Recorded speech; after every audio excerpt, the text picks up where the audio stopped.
Shalom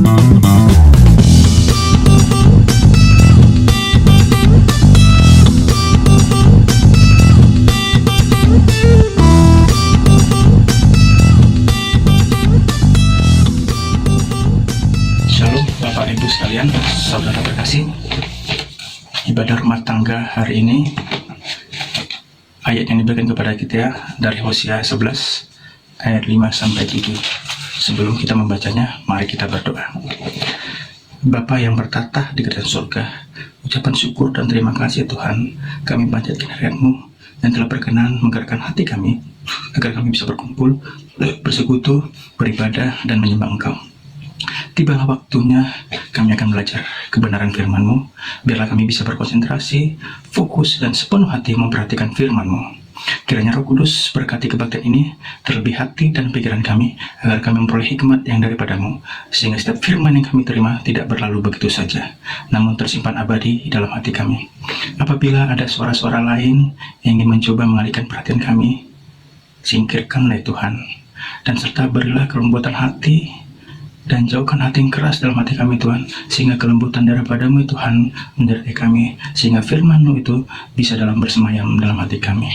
Urabi anak-Mu yang akan menyampaikan firman ini Tuhan, Engkau titipkan hikmat bijaksana. Setiap kata-kata yang bisa terucap ya Tuhan, itu hanya karena perkenan daripada-Mu. Bapa, berkatalah Engkau ya Tuhan, sebab kami siap untuk mendengar. Terima kasih Tuhan, doa kami ini kami panjatkan dalam satu nama, Tuhan Yesus Kristus, Juru Selamat kami hidup. Amin. Hosea 11 ayat 5-7 menyatakan, mereka harus kembali ke tanah Mesir, dan Asyur akan menjadi raja mereka, sebab mereka menolak untuk bertobat. Pedang akan mengamuk di kota-kota mereka, akan memusnahkan palang-palang pintu mereka, dan akan memakan mereka di benteng-benteng mereka. Umatku betah dalam membelakangi aku, mereka memanggil kepada Baal, dan berhenti meninggikan namaku. Bapak Ibu sekalian, tema yang diberikan kepada kita hari ini adalah membelakangi Tuhan, hukuman. Saya mencoba mencari arti membelakangi dalam kamus umum bahasa Indonesia. Dikatakan di sana, membelakangi artinya adalah mengarahkan punggung. Mengarahkan punggung itu membelakangi. Makna yang lain juga dikatakan, membelakangi artinya tidak menghargai, meninggalkan, atau tidak mau tahu. Itu yang dikatakan di sana. Nah, menjadi menarik, kata ini yang membuat Tuhan murka kepada umat Israel. Bagaimana umat Israel tidak menghiraukan Tuhan lagi? Bagaimana umat Israel meninggalkan Tuhan? Bagaimana umat Israel tidak mau tahu lagi tentang Tuhan? Seakan-akan mereka tidak mengingat lagi kisah-kisah Tuhan dengan nenek moyang mereka dulu. Dengan kasat mata, hari demi hari mereka melalui dengan melakukan tindakan-tindakan yang menyakiti hati Tuhan. Sesuatu yang benar-benar dilarang oleh Tuhan. Bisa kita bayangkan, seorang ayah, karena Tuhan senantiasa melambangkan hubungan ayah dan anak kepada umat Israel. Ayah dan anak. Anak yang begitu dia sangat kasihi dan dia sayangi, sangat-sangat memberikan kegiatan atau tindakan yang mengejauhkan dia. Padahal Tuhan mempunyai ekspektasi, harapan yang luar biasa kepada umat Israel. Sehingga Tuhan begitu murka sejadi-jadinya.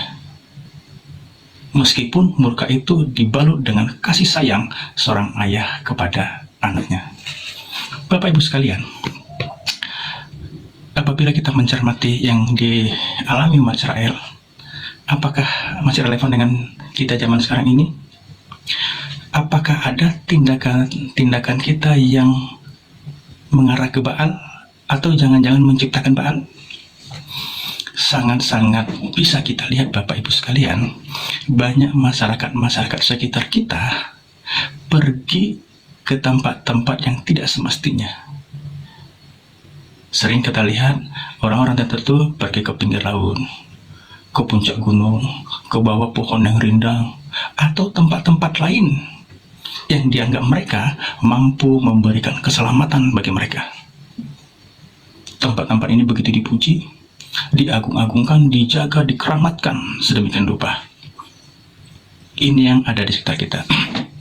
Namun di sisi lain, pada dimensi lain, adakah kita menciptakan Baal? Baal dalam artian Tuhan menjadi nomor 2 atau nomor sekian. Adakah kita menciptakan Baal-Baal yang modern? Coba kita bertanya masing-masing kepada diri kita sendiri, Bapak Ibu sekalian. Adakah kita menempatkan, mencari kekayaan kita sendiri itu di atas kepentingan Tuhan? Adakah kita membuat kekayaan ini menjadi Baal? Adakah kita menempatkan posisi bisnis kita yang paling utama sehingga kita melupakan Tuhan? Adakah kita membuat posisi mencari pekerjaan, mencari posisi setinggi-tingginya, karir setinggi-tingginya, tapi menduakan Tuhan? Adakah kita mempunyai hobi yang luar biasa, hobi yang spektakuler, sehingga energi kita tercurah ke sana, sehingga kita melupakan Tuhan? Adakah di antara kita begitu mencintai sosok manusia, begitu mengaguminya, menyayanginya, dialah segala-galanya, pujaan hatiku, sehingga sampai-sampai kita tidak mencintai Tuhan? Adakah kita menciptakan atau memelihara tradisi-tradisi yang menempatkan tradisi ini yang merupakan warisan dari nenek leluhur kita menjadi yang paling utama dan melupakan Tuhan? Adakah hal-hal lain yang kita anggap lebih penting dari Tuhan? Kesenangan, mungkin itu game, media sosial, atau apapun itu, yang lagi-lagi menempatkan Tuhan pada nomor kesekian. Tuhan kita acuhkan, Tuhan kita tinggalkan. Dan tentunya ini bisa menjadi alasan sebagaimana Tuhan murka kepada umat Israel, tentunya itu bisa juga Tuhan murka kepada kita apabila kita menciptakan atau pergi ke Baal-Baal yang lain. Bapak Ibu, kenapa hal itu terjadi? Karena kita tidak setia kepada Tuhan. Kita melupakan Tuhan. Kita memilih jalan yang sesat. Hari ini kita diingatkan kembali, jangan itu sampai terjadi pada kita. Apabila kita benar-benar mempunyai perasaan yang mendalam kepada Tuhan, Bapak Ibu sekalian, pada saat kita berpaling daripadanya, Tuhan pasti sudah berkali-kali menegur kita. Tuhan sudah berkali-kali murka kepada kita. Cuma kita terkadang tidak mendengarkan itu. Tuhan tidak ingin kita begitu lama terjerembab dalam dosa-dosa tersebut. Coba dengarkan hati kita, dengarkan suara Tuhan. Dia ingin kita kembali. Bapak Ibu sekalian, umat Kristen bukan umat yang cengeng, bukan umat yang lengah. Apabila kita sedang mendapati teguran Tuhan, coba kita berkaca kepada diri sendiri. Apa yang telah kita lakukan? Hadapi itu segala konsekuensi bahwa kita ditempa oleh Tuhan. Pada saat kita bersalah, Tuhan mengingatkan kita. Bapak Ibu sekalian, pada saat kita membelakangi Tuhan, berarti yang kita lakukan adalah kembali balik kanan. Pada saat kita membelakangi, kita tidak melihat wajahnya. Dan pada saat kita balik kanan, otomatis kita menjadi melihat wajah Tuhan. Ada senyum Tuhan di situ. Dia sedang membentangkan tangannya, ingin dia memeluk kita, kembali ke kita. Yang kita lakukan adalah bertobat. Pertobatan menjadi pilihan utama. Dan kita harus melakukan itu. Yang pertama-tama kita lakukan adalah mengaku dosa kita, menolak dosa kita, dan berbalik kepada Tuhan.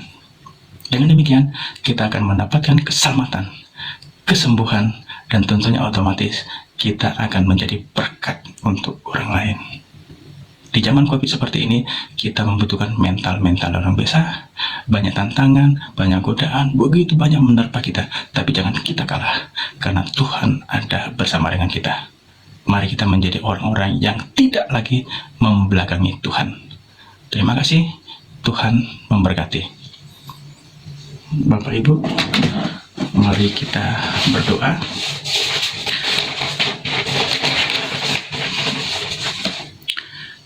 Bapa yang baik, firman-Mu yang baru saja kami dengar mengingatkan kami agar senantiasa menjadi anak-anak Tuhan yang selalu menanti Engkau, yang tegar hati, yang kuat, yang tidak mudah berpaling dari ajaran-Mu.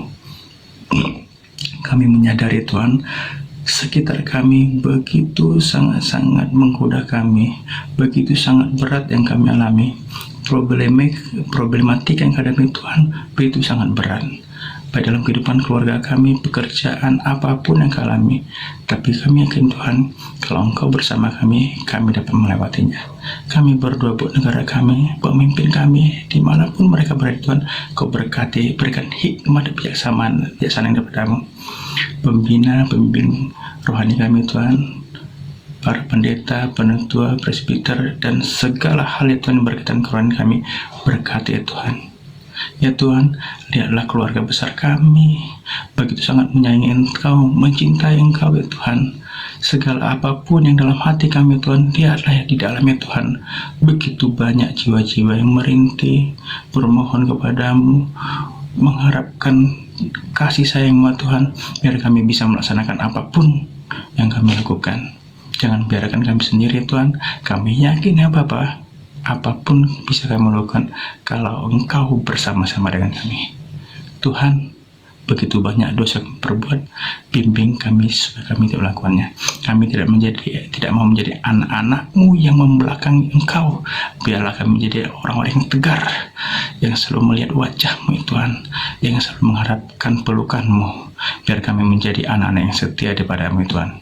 Bapa, terimalah doa ini Tuhan, yang kami panjatkan dalam nama Tuhan Yesus Kristus, Juru Selamat kami hidup. Amin.